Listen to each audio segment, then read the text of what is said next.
Po kami ngayon, we will discuss about Toyota Rush. Let's begin with Ryan Monte explaining the exterior.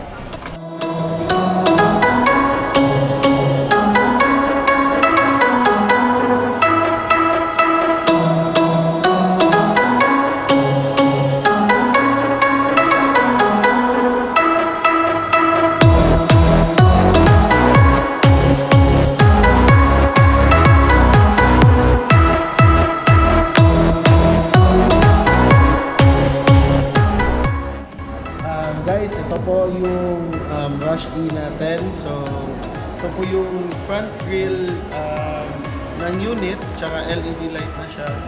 Yung fog light niya, meron siyang chrome bar. So, ito ay keyless na po. So, already keyless entry with a smart start-stop system. So, this one, the unit, rear light, tsaka meron na dyan isang sensor. So this is the exterior ng Toyota Rush.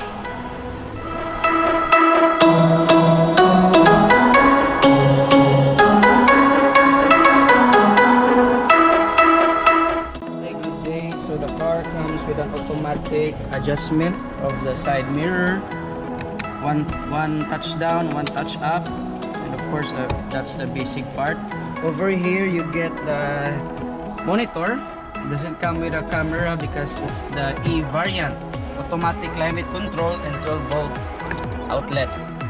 The transmission is an automatic. Comes with 4-speed with the 2 semi-manual mode. Then over here, you get the controls of your head unit. By the way, the head unit comes with a Bluetooth, auxiliary, and USB.